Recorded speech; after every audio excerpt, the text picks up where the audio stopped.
don't think Chris Rock asked Jada if he could clap those flat lemonade cheeks. I don't think he did that.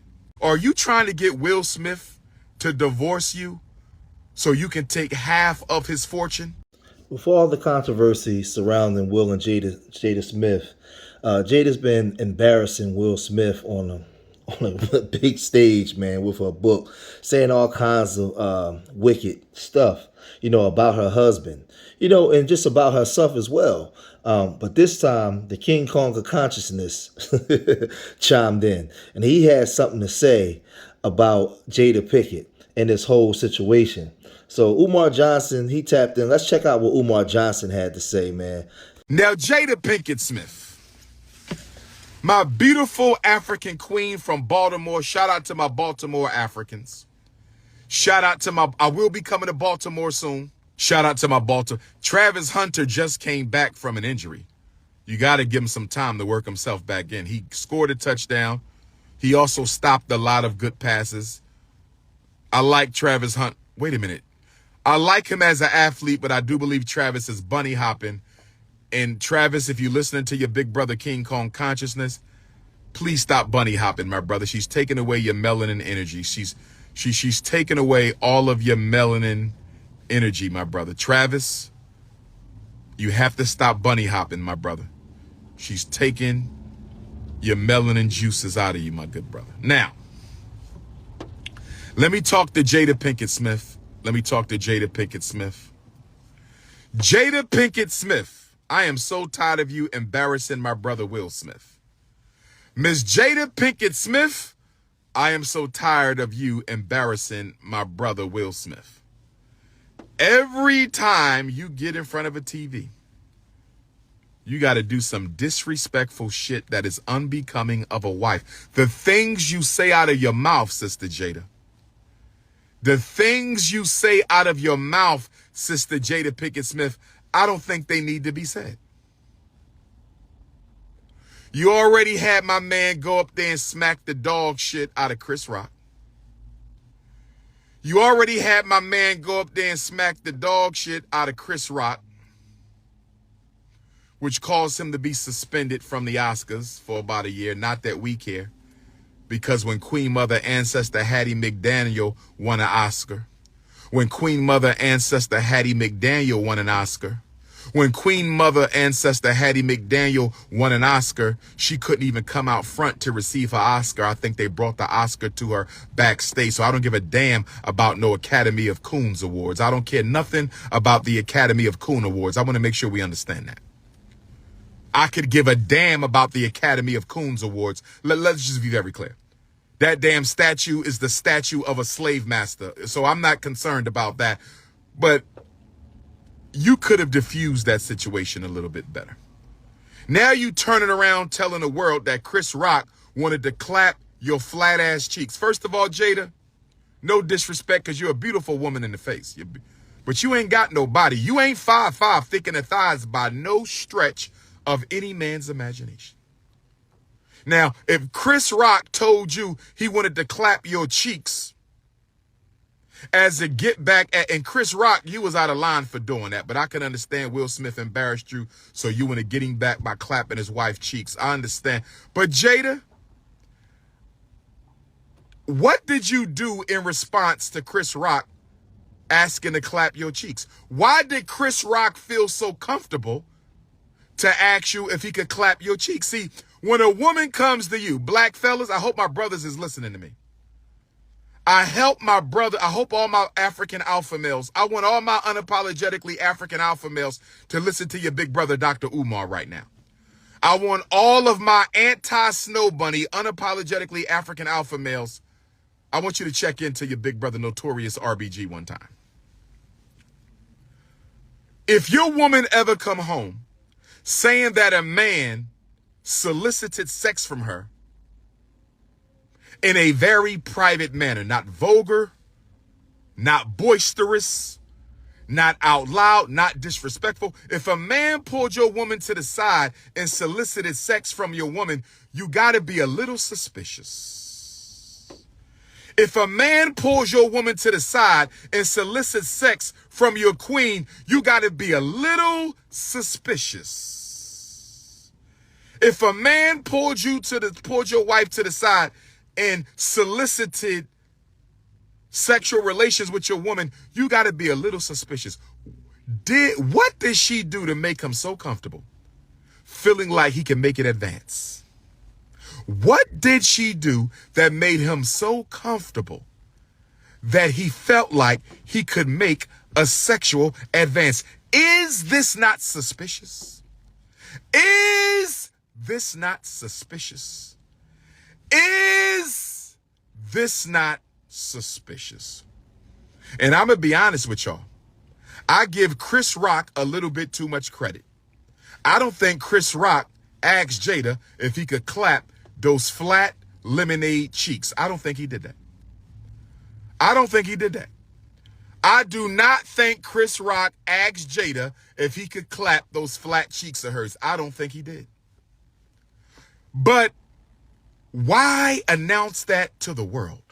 Why stir up this conflict again between a man you claim you love and his nemesis? You got on TV and told the world, sitting next to your husband, that you had sex with your son's friend. Why did you feel the need to go on national television, sitting next to your son, next to your husband, and tell the world you slept with your son's friend? And that's not enough. Now you telling everybody that Tupac proposed to you while he was in prison. Now, Jada, everybody know you and Tupac were soulmates. Y'all should have gotten married. He probably wasn't ready to settle down at the time. You were more focused on your career. He wanted to be a thug. You wasn't feeling it. I understand. We all know you and Tupac have a history. I understand that. But if Tupac Shakur, my greatest rapper of all time, if Tupac Shakur, my greatest rapper of all time,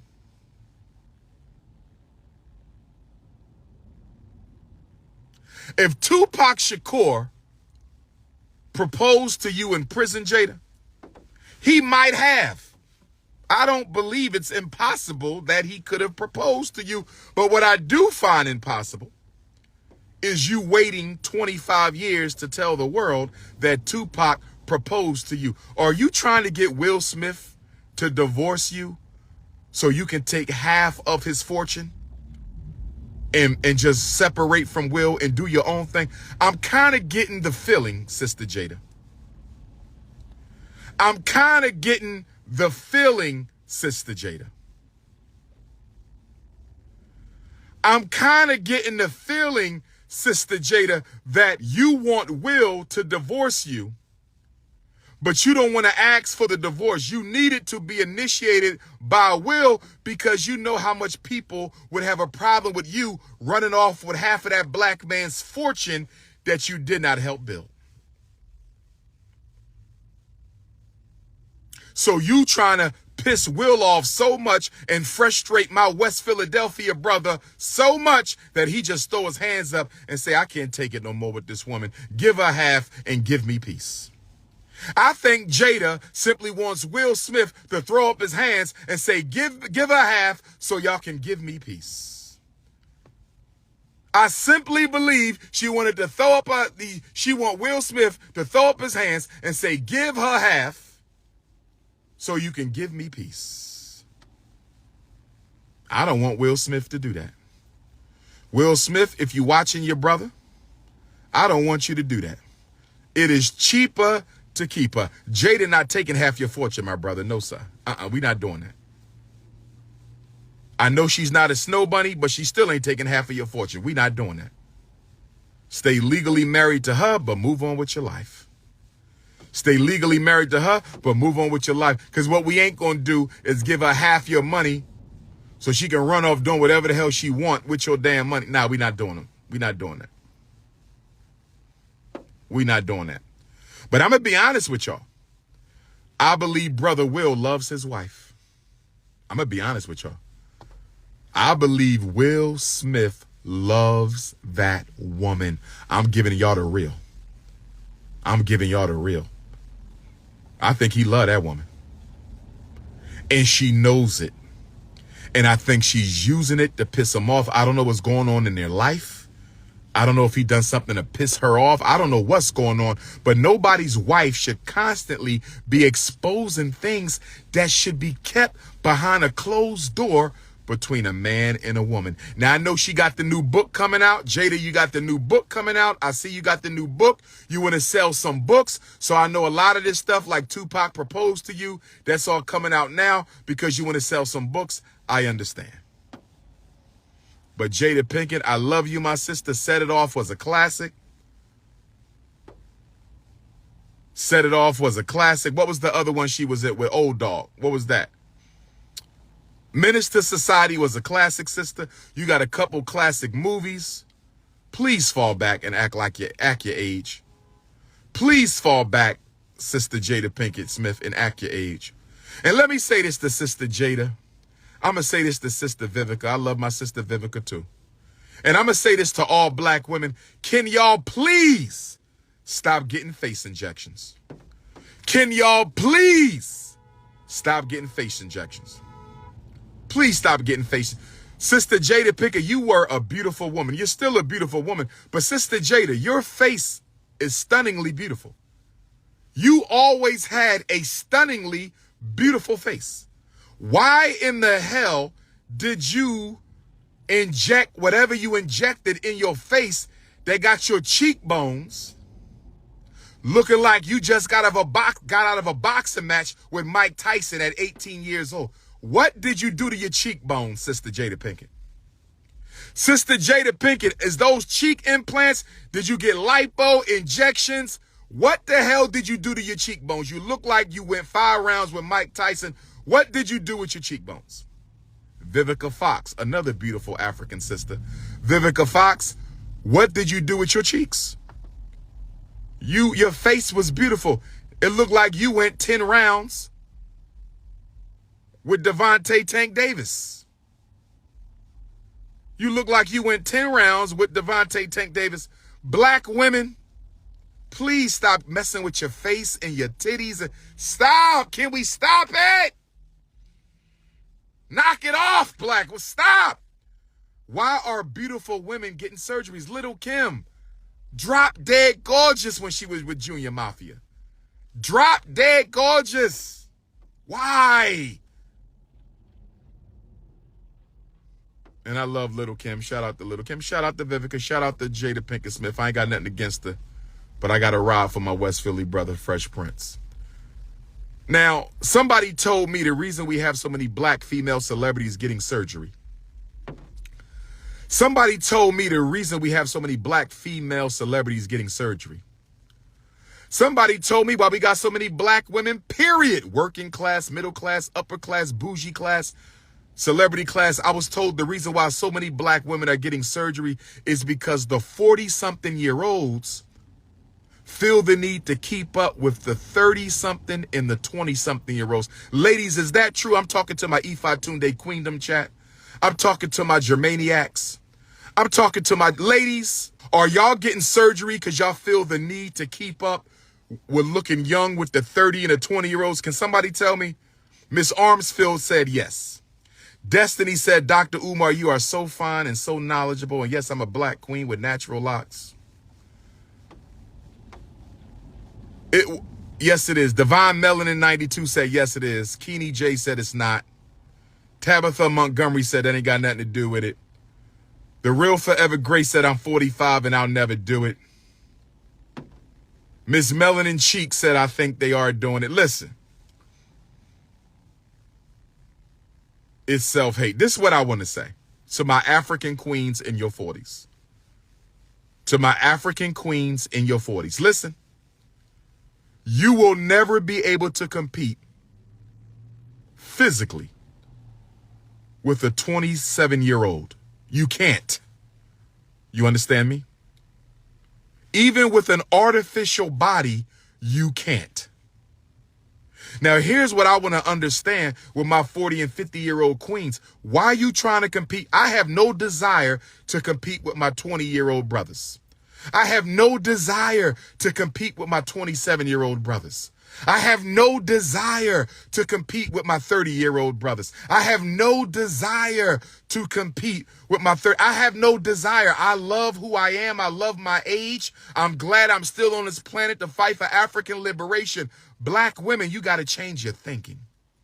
Black women, you had your time. You had your hot girl summer. You had your Greek picnics. You had your freak nicks with your ass cheeks hanging out of the extra small blue jeans that you cut off. You had your time creeping around the college campuses giving that goose out. You had your time. Why can't you let it go and move gracefully into pre-elderhood? What's wrong with moving gracefully into pre-elderhood? What's wrong with being 47? You made it. 47. You've accomplished. You've raised children. You got your business. You got your degree. Why are you trying to compete with a 27-year-old? Your yoniverse will never be like hers. Your butt will never bounce like hers. Your breasts will never stand at attention again like hers. Why are you competing with them young girls? Why can't you be happy that you moving into pre-elderhood? Why can't you be happy that you moving into pre-elderhood? In African culture, we value age. The older you get, the more respect. The older you get, the wiser you are. The older you get, the more honor is bestowed upon you. I did not say 47 was elderhood. Somebody's not listening. Somebody's not listening, but I'm going to stay focused. 65 is generally regarded as elderhood. But when you hit 50, you're 15 years away. So it's time to start transitioning away from getting all the attention in the club. It's time to start transitioning away from getting all the attention at church. It's time to start transitioning about being more preoccupied with how many men are looking at your ass than with how you're going to contribute to the development of the next generation of black girls. Once you hit 45 years old, your whole train of thinking should change. I didn't say you should stop exercising. I didn't say you should stop caring about your body, because we know black don't crack. We know black don't crack. I didn't say you had to give up on yourself. No, I did not. I said you should not be competing with women in the next generation. I said you should not be artificializing your body. You should not be artificializing your body to compete with girls in the next generation. You should not be trying to look like your daughter. You should not be trying to look like your daughter. You should not be trying to dress like your daughter. You should not be trying to compete like your daughter. That's what I'm saying. That's what I'm saying. That's what I'm saying. Going out here spending tens of thousands of dollars, risking your life in the Dominican Republic. Shout out to my Dominican Republic Africans. Shout out to my Dominican Republic Africans. Shout out to my Dominican Republic Africans. But you should not be out here wasting tens of thousands of dollars trying to do a Benjamin Buttons. You want to be the black booty Benjamin Buttons. In reverse. You want to get younger every age you get old. No. No, no, no. Nothing sexier than a black woman 45 and older who is completely confident in who she is and what she is right now. There's nothing sexier than a 45-year-old woman, a 50-year-old black woman who walks into a room, who still owns the room at 50, and don't have to own the room with her ass cheeks. There's nothing more attractive than a black woman who can walk into the room at 50 and 55 and 40 and 45 completely confident and still own the room, and she doesn't have to do it with her titties poked out. Come on, black women. We need a better example for the sisters. And if I'm going to talk about the sisters, my brothers. If your pants are still sagging at 50 years old, if you still getting multiple tattoos at 50 years old, if you still trying to hang in the young club at 50 years old, we have a serious problem in the black community. And it all goes towards the hypnosis of European capitalism that teaches black people you're no longer worth anything when you start getting older. Why have we bought into that? Why have we bought into that? Why have we bought into that? Accept your age and age gracefully. Black man, black woman, accept your age and age gracefully. Oh, yes. Oh, yes. Oh, yes.